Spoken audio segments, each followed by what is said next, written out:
कि गमों के आंच पर आंसू उबाल के देखो, बनेंगे रंग किसी पर तो डाल के देखो। तुम्हारे दिल की चुभन भी जरूर कम होगी, किसी के पाँव का कांटा निकाल के तो देखो। पुत्र, संसार में दो प्रकार के मनुष्य होते हैं, एक वे जिन्हें जन्म से सम्मान मिलता है और दूसरा वे जिन्हें अपने कर्मों से सम्मान अर्जित करना पड़ता है। तुम दूसरे प्रकार के मनुष्य थे। कुरुक्षेत्र का युद्ध अंतिम चरण में था। आकाश धूल और रक्त से भरा हुआ था। कर्ण, जो जीवन भर शक्ति, दान और पराक्रम के लिए प्रसिद्ध रहा, युद्ध में घायल पड़ा था। उसका हृदय पीड़ा से भरा था, कभी अपने भाग्य पर, कभी समाज की कठोरता पर और कभी अपने स्वयं के निर्णयों पर। उसी क्षण गंगा की निर्मल धारा सी शांत आवाज उनके कानों में गूंज उठी। माता गंगा स्वयं प्रकट हुई। कर्ण ने माता गंगा की ओर देखा और कहा, माता, इस धरा पर जीवन का आधार है, किंतु मेरे मन का बोझ इतना गहरा है कि लगता है कि आपका जल भी इसे धो नहीं पाएगा। मैं जन्म से ही अस्वीकृत रहा। मेरी माता कुंती ने मुझे जन्म देते ही त्याग दिया। समाज ने मुझे सूत पुत्र कहकर अपमानित किया। मेरे भीतर एक क्षत्रिय योद्धा का रक्त बहता था, किंतु मुझे कभी उस कुल का सम्मान नहीं मिला। मैंने जीवन भर अपने अस्तित्व के लिए संघर्ष किया। बताइए माता, क्या यह मेरे साथ हुआ सबसे बड़ा अन्याय नहीं था? कर्ण की बात सुनकर माता गंगा कुछ क्षण मौन रही। उनकी आंखों में करुणा थी। पुत्र, संसार में दो प्रकार के मनुष्य होते हैं, एक वे जिन्हें जन्म से सम्मान मिलता है और दूसरा वे जिन्हें अपने कर्मों से सम्मान अर्जित करना पड़ता है। तुम दूसरे प्रकार के मनुष्य थे। हे दानवीर, तुम अपने त्याग को अन्याय समझते रहे, परंतु ईश्वर ने तुम्हें उस मार्ग के लिए चुना था जिस पर चलकर तुम अमर हो सको। यदि कुंती तुम्हें नहीं त्यागती, यदि तुम्हारा पालन किसी राजमहल में होता, तो संभव है तुम एक महान राजा बनते, परंतु तब संसार तुम्हें केवल एक राजा के रूप में जानता। लेकिन आज युगों के बाद भी लोग तुम्हें दानवीर कर्ण के नाम से जानते हैं। तुम्हारी प्रसिद्धि तुम्हारे जन्म से नहीं, तुम्हारे कर्मों से है। कर्ण मौन हो गया। जन्म देने वाली माता ने तुम्हें त्याग दिया, पर जिसने तुम्हें पाला उसने तुम्हें प्रेम दिया। समाज ने तुम्हारा अपमान किया, पर उसी अपमान ने तुम्हें इतना दृढ़ बनाया कि तुम इतिहास के महानतम धनुर्धरों में गिने गए। पुत्र, जीवन में जो पीड़ा तुम्हें मिली वही तुम्हारी शक्ति बनी। जो व्यक्ति संघर्ष के बिना ऊंचाई पर पहुंचता है, उसे संसार जल्दी भूल जाता है, पर जो अपमान और कष्ट सहकर उठता है वह युगों तक स्मरण किया जाता है।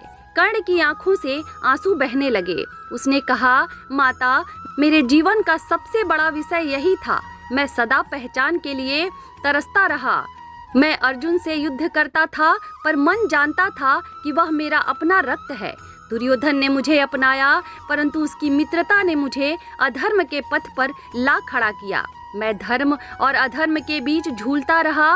क्या मेरा अपराध यही था कि मैंने जन्म से ही गलत स्थान पा लिया? इस पर माता गंगा ने कहा, नहीं पुत्र, मनुष्य का जन्म उसका चुनाव नहीं होता। परंतु सुनो कर्ण, जीवन का मूल्य इस बात से तय होता है कि जब सत्य तुम्हारे सामने खड़ा था, तब तुमने उसका साथ दिया या नहीं। कर्ण मौन होकर सुनता रहा। तुम्हारे हृदय में धर्म था, इसलिए तुम अधर्म को पहचानते थे। यही कारण था कि द्रौपदी के अपमान के समय तुम्हारा अंतर्मन कांपा था। अभिमन्यु के वध के समय तुम्हारी आत्मा विचलित हुई थी। तुम जानते थे कि क्या उचित है और क्या अनुचित। दुर्योधन ने तुम्हें सम्मान दिया, यह सत्य है। उसने उस समय तुम्हारा हाथ थामा जब पूरा संसार तुम्हारा उपहास कर रहा था, इसलिए तुम्हारा उसके प्रति कृतज्ञ होना भी धर्म था। लेकिन कृतज्ञता और अंध समर्थन में अंतर होता है। पुत्र, मित्र का साथ देना धर्म है, पर मित्र के अधर्म में साथ देना धर्म नहीं है। कर्ण के नेत्र भर आए। तब माता गंगा ने कहा, तुम जीवन भर अपनी पहचान खोजते रहे। कभी सूत पुत्र कहलाए, कभी अंगराज, कभी दुर्योधन के मित्र और कभी कुंती पुत्र, परंतु तुम यह नहीं समझ पाए कि तुम्हारी वास्तविक पहचान इनमें से कोई नहीं थी। तुम्हारी पहचान तुम्हारा जन्म नहीं था, तुम्हारी पहचान तुम्हारा दान था। तुम्हारी पहचान तुम्हारा साहस था। तुम्हारी पहचान वह पीड़ा थी जिसे तुमने अपने भीतर रख कर भी दूसरों को मुस्कान दी।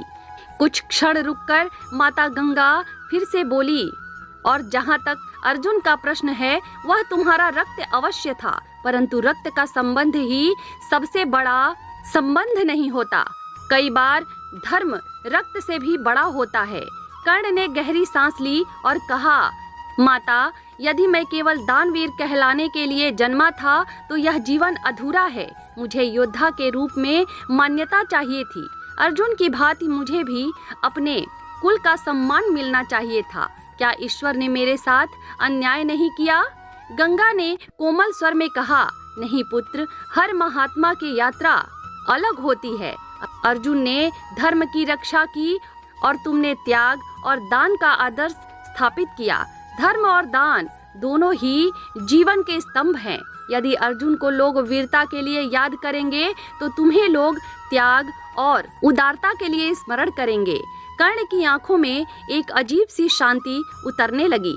उसने कहा, माता, यदि सच है कि मेरा जीवन त्याग के लिए था तो मैं संतुष्ट हूँ। पर हे माता, मेरी एक इच्छा है, जब भी कोई गरीब, लाचार, कोई दुखी आपकी शरण में आए तो मेरे नाम से उसका दुख दूर कर देना, ताकि मेरा दान भी इस धरती पर हमेशा जीवित रहे। माता गंगा ने उसके मस्तक पर हाथ रखकर आशीर्वाद दिया, पुत्र, तुम्हारी इच्छा पूर्ण होगी। तुम्हारा नाम हमेशा दान और त्याग के लिए स्मरण किया जाएगा। तुम्हारा जीवन अधूरा नहीं बल्कि संपूर्ण है। इन वचनों को सुनकर कर्ण का अंतर्मन हल्का हो गया। उसकी आंखें बंद होने लगी। मृत्यु समीप थी, पर उसका मन शांत था। उसे विश्वास हो गया था कि उसका जीवन व्यर्थ नहीं गया। इस प्रकार माता गंगा के साथ संवाद में कर्ण ने अपने जीवन की वेदना, द्वंद्व और आकांक्षाओं को व्यक्त किया और माता गंगा ने उसे यह समझाया कि उसका जीवन अधूरा नहीं बल्कि आदर्श है, जो आने वाले पीढ़ियों को हमेशा प्रेरणा देता रहेगा।